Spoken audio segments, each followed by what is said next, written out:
Good morning. আশা করি তোমরা সবাই অনেক ভালো আছো, সুস্থ আছো। আমরাও কিন্তু বেশ ভালো আছি। আর একটা নতুন ব্লগে তোমাদের সবাইকে ওয়েলকাম জানাইতেছি। আই হোপ আজকের এই ব্লগটা তোমাদের ভালো লাগবে, তো অবশ্যই সম্পূর্ণ ব্লগটা দেখার অনুরোধ রইল। এখন সময় হইতেছে সকাল 7:30টার মতো। তো আজকের ব্লগটা আমি এইখান থেকে শুরু করলাম, তো অবশ্যই ব্লগের সঙ্গে থাকো। গত কয়েকদিন ধরে একদম তো রৌদ্র আসছিল না, সারাটা দিন কুয়াশা পড়তেছিল। তো আজকে দেখলাম খুব ভালো রৌদ্র উঠছে। তো বেডশিটটাও অনেকদিন ধরে চেঞ্জ করতেছি করা হইতেছিল না। তার থেকে বড় কথা কি জানো তো বন্ধুরা, রৌদ্রটা উঠতেছিল না, এই কারণে বেডশিটটা আমি নিজেই চেঞ্জ করতেছিলাম না। আজকে এত সুন্দর রৌদ্র দীক্ষা ভাবলাম আজকে বেডশিটটা চেঞ্জ করা যাক। তো এই কারণে সকাল সকালে দেখো বেডশিটটা চেঞ্জ কইরা লাইছি। আর আমার হাজব্যান্ড এখনও ঘুম থেকে উঠছে না, তো ভাবলাম ও ঘুম থেকে ওঠার আগেই তাড়াতাড়ি করে সমস্ত কাজকর্ম সাইরা লাই। ও ঘুম থেকে ওঠার পরে না সঙ্গে সঙ্গে চাটা কইরা দিতে লাগে, তাহলে দেখবা কাজেরও কিন্তু অনেকটা লেট হয়ে যায়। এই কারণে চেষ্টা করি ও ঘুম থেকে ওঠার আগেই কিন্তু সকালের যে কাজকর্ম থাকে ওইগুলি কিন্তু সাইরা লাইবার। আর দেখবা বন্ধুরা, সকালবেলা না এনার্জিটাও খুব ভালো থাকে আর কাজ করতেও ভালো লাগে। ঘুম থেকে ওঠার পরে না একটা মাইন্ডটা ফ্রেশ থাকে, মনটাও অনেক ভালো থাকে। তো ওই সময় কাজ করতে যেমন ভালো লাগে আর কাজগুলি হয়ও কিন্তু তাড়াতাড়ি। এখানে চেষ্টা করি সকালের এনার্জিটা অন্য কোনোখানে নষ্ট না কইরা তাড়াতাড়ি কইরা কিন্তু 1 ঘন্টার মধ্যে সমস্ত কাজগুলি কমপ্লিট করার। গত কয়েকদিন ধরে তো রৌদ্র উঠতেছিল না, এই কারণে ঘরের যে জ্বালানাগুলি আছিল এগুলিও খুলতেছিলাম না। কারণ ঘরের জ্বালানাগুলি খুললে দিলে না ঘরটা যেমন একদম বেশি ঠান্ডা হয়ে যায়, আর বিছনাগুলিও না এত ঠান্ডা হয়ে থাকে, ঘুমাইতে ভীষণ কষ্ট হয়। তো আজকে দেখলাম এত ভালো রৌদ্র উঠছে, এই কারণে ঘরের দরজা জ্বালানাটা কিন্তু খুললা দিয়েছি। আর সকালবেলা যে বেডশিটটা চেঞ্জ করলাম এইটাও কিন্তু ভিজাই দিয়েই পড়ছি। এইবার আমি আমার বাকি যে কাজগুলি আছে এগুলি সারমু। আর জানো তো বন্ধুরা, কয়েকদিন ধরে না এত পরিমাণ ঠান্ডা দিছে, রাত্রেবেলা না কোনো কাজই কইরা রাখতে পারি না। এই কারণে দেখলে সকালবেলা বাসন কইরা আসিল এগুলি দইলাম। কালকে রাত্রেবেলা না একদম ইচ্ছে করতেছিল না বাসনগুলি দই, জলটা এত ঠান্ডা মনে হইতেছিল যেমন ফ্রিজের জল। তো রাত্রেবেলা যদি বাসনগুলি দইয়া রাখতাম ঠান্ডা লেগে যাইতো গা। এই কারণে আমার হাজব্যান্ড কইতেছিল থাক কয়েকটা বাসনই তো কালকে সকালবেলা দইয়া লাইয়া ওখানে আর কিছু করতে লাগতো না। আর আমারও ভালো লাগতেছিল না, এই কারণে আর কালকে রাত্রে কিচ্ছুই করলাম না। সকালবেলা এই যে বেডশিটটা চেঞ্জ করলাম, কাপড় কয়েকটা আছিল এগুলিও গুছাইয়া রাইখা আয়া পড়ছি এবার রান্না করে। বাসন কয়টা আছিল এগুলিও দইলাম। তারপরে ওই কালকে বাজার আনছিল, তো ব্যাগটা না দইয়া রাখছিলাম, কারণ আমার না একটু শখ লাগে মাছ মাংস আনলে না আমি ব্যাগটা যদি দইয়া না রাখি আর একবার যখন বাজার করতে যাই আমার একদমই ভালো লাগে না এই ব্যাগটা দিতে। তো কালকে ব্যাগটা দইয়া রাখছিলাম, এইটা ওই এখন আমার জায়গা মতো রাইখা দিছি ঠামাইয়া। মোটামুটি সকালের যে বাসি কাজগুলি আসলো এগুলি সারলাম। আর এই যে গ্রিলটা দেখতেছো এটার মধ্যে না এত পরিমাণ মাকড়সার জাল, রোজই পরিষ্কার করি তারপরেও না এত মাকড়সার জাল জমে যে আমার রোজই পরিষ্কার করতেই লাগে, নাইলে এত বিশ্রী লাগে দেখতে। তো এই কারণে প্রতিদিন সকালবেলা যখন ঘরটা ঝাড়ু দেই গ্রিলটাও একটু পরিষ্কার কইরা দিই, নাহলে দেখবো কেমন জানি একটা লাগে। হঠাৎ করে যদি বাড়িতে কেউ আইয়ে তাইলে মনে করবো যে ঘর তো আর হয়তো পরিষ্কার কইরা রাখে না, এই কারণে এই অবস্থা। তো এখানে চেষ্টা করি প্রতিদিন সকালবেলা একটু হইলেও ভালো কইরা গ্রিলটা পরিষ্কার করতে, যাতে দেখতে ভালো লাগে। আর তার থেকেও বড় কথা কি জানো তো, নিজের কাছে ভালো লাগাটা এটা কিন্তু সবচেয়ে বড় জিনিস। নিজের কাছে যদি জিনিসটা ভালো না লাগে বা যেই কাজটা কইরা সেটা নিজের কাছে যদি স্যাটিসফাই না লাগে, অন্য কারোর কাছ থেকে কিন্তু আমরা ভালোটা আশা করতে পারি না। কারণ আমি নিজেই সন্তুষ্ট না ওই কাজটা কইরা, তো আরেকজনের কাছ থেকে কি ভালো আশা করতে পারবো। তো যাক বন্ধুরা, তোমাদের সাথে গল্প করতে করতে দেখো অনেক কয়টা কাজ সারলাম, ঘরটাও কিন্তু ঝাড়ু দেওয়া হয়ে গেছে তারপরে ভাবলাম ঘরটাও মুচ্ছা লাই, একটু পরে তো মুছতেই লাগবো, তাতে হলো মুচ্ছা সাইরা লাই, তারপরে টিফিনটা রেডি করবো। আমার হাজব্যান্ডও কিন্তু ঘুম থেকে উঠে গেছে তাইলে চলো এবার আস্তে ধীরে টিফিনটা রেডি করি। ঘর দোয়ার মুচ্ছা সাইরা চাটাও বোয়াই দিয়েছিলাম। আর আজকে টিফিনে দেখতে পারতেছো পায়েস, কালকে রাত্রে না হঠাৎ করে ইচ্ছে করতেছিল একটু পায়েস খাওয়ার। আর আমার হাজব্যান্ডও কইতাছিল অনেকদিন ধরে পায়েস খাইতেছি না, একটু পায়েস করো। তো ভাবলাম ও যেহেতু ইচ্ছে আছে আমারও ইচ্ছে আছে, তো একটু পায়েস করা যাক। তো হাজব্যান্ডের লেগে চা বিস্কুট আর পায়েস, আর আমি শুধু পায়েসই নিলাম। তাহলে চলো এবার ঝটপট করে টিফিনটা সারি। আর আজকে আমার হাজব্যান্ডের দুপুরবেলা ডিউটি, এই কারণে চেষ্টা করতেছি একদম কিন্তু তাড়াতাড়ি করে সমস্ত কাজকর্ম করার। আর একটা দিদিভাইয়ের নামটা হইতেছে ইচ্ছেদানা ব্লগ। দিদিভাই আমার কমেন্ট করছিল যে এত ছোট মেয়ে কি সুন্দর করে সংসার করো। সংসার সুন্দর করে করাটা না, এটা যার যার কাছে। আমার সংসারের কাজ করতে ভালো লাগে, সংসারের প্রতিটা জিনিস এইভাবে করতে ভালো লাগে। আর ছোটোর থেকে মা কাকিমা সবাইরে এইভাবেই দেখে আইতাছি সংসারটা সুন্দর করে রাখতে, গুছাইয়া প্রতিটা কাজ করতে। তো ওই যে মা কাকিমার কাছ থেকে শেখা জিনিসটাই চেষ্টা করি আমার সংসারেও কিন্তু অ্যাপ্লাই করার। আর এতে না আমি অনেকটা হেল্পফুল হই।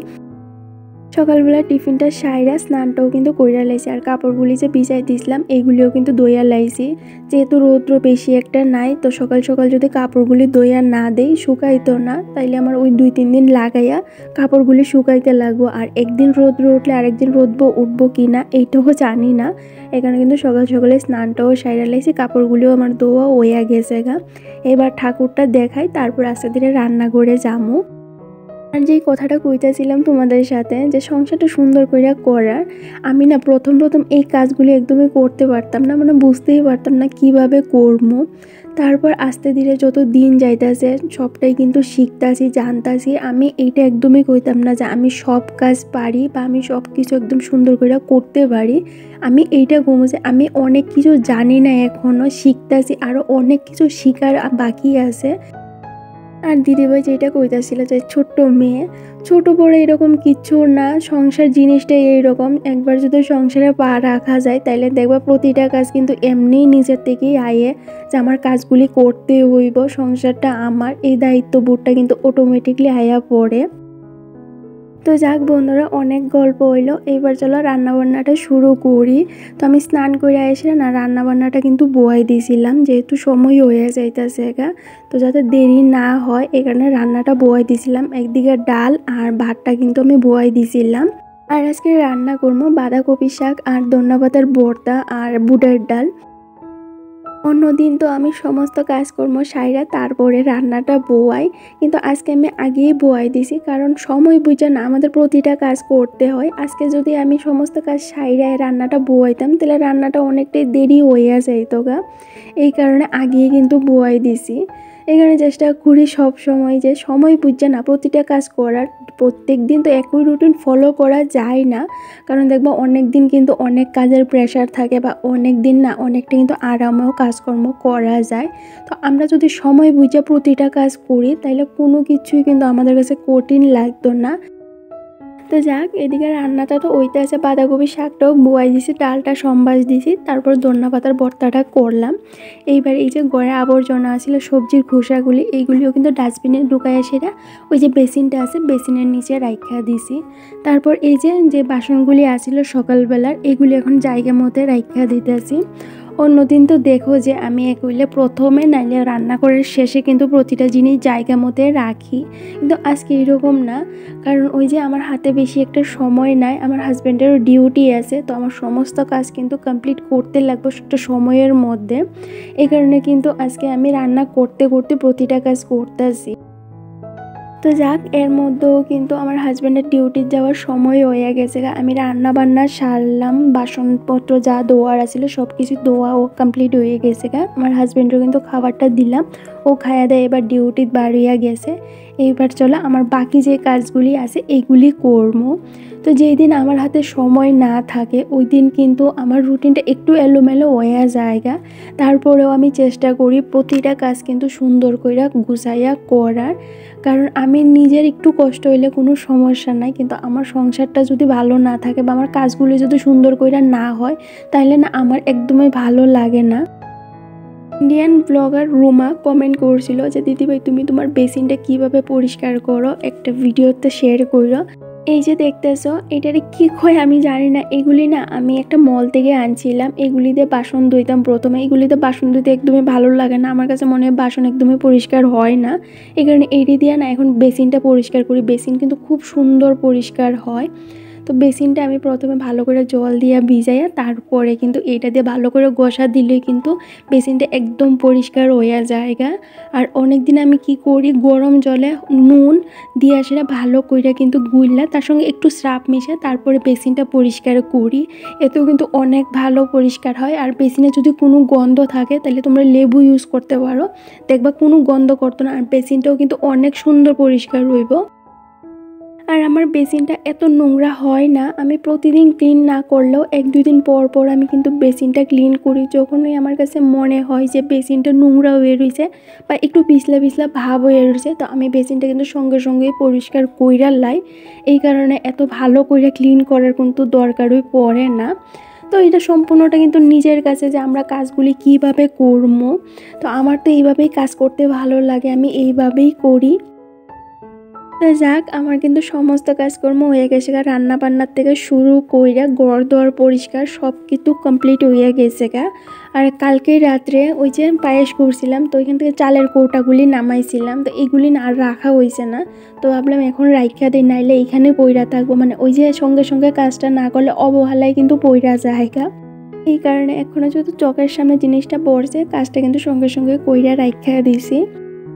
আর এখনও সময় হইতেছে ওই 4টার মতো। তো সমস্ত কাজকর্ম সাইরা ঘরের দরজা জ্বালানো লাগাই দিয়েছি, নাহলে একটু পরই কিন্তু ঘরের ভিতরে মশা ঢোকা শুরু হয়ে যাবে গা। তো ঘরের সমস্ত দরজা জ্বালানো লাগাইয়া ছাদে আইছি কাপড়গুলি নিতাম, আর কাপড়গুলি না খুব ভালো কিন্তু শুকাই গেছে গা। এইবার কাপড়গুলি ভাঁজ করে জায়গা মতো রাইখা দিমু। আর জানো তো বন্ধুরা, আমার না কোনো কাজ যদি করার থাকে তাহলে আমি চেষ্টা করি এই কাজগুলি কিন্তু সঙ্গে সঙ্গে কইরা লাইবার, যে পরে করমু বা করতাছি এই জিনিসটা না আমার একদমই ভালো লাগে না। হয়তো অনেক সময় শরীরটা ভালো থাকে না বা অনেক সময় শরীরটা সাথ দেয় না, তো ওই সময় কাজগুলি করতে একটু লেট হয়ে যায়গা। আর যখন ভালো লাগে, সব কিছু ভালো থাকে, তখন কিন্তু কাজগুলি সঙ্গে সঙ্গে কইরা লাই, পরে করার কোনো চান্সই রাখি না, কারণ পরে করলে না জিনিসগুলি পড়েই থাকে। মা কয় সব সময় যে জিনিসটা আমরা পরে করবো কইয়া রাইখা দে, ওই জিনিসটা কিন্তু পরের জন্যই থাইকা জায়গা, ওই জিনিসটা কিন্তু কোনো দিন আর হয় না। এই কারণে যেইটাই করবি সঙ্গে সঙ্গে করবি, এতে দেখবি তোর হাতের কাজটা অনেকটা কইমা যাইব গা, আর সংসারের উন্নতি হইব, আর মন মেজাজও কিন্তু অনেক ভালো থাকবো। এখানে চেষ্টা করি কিন্তু প্রতিটা কাজ সময়ের মধ্যে কমপ্লিট করার।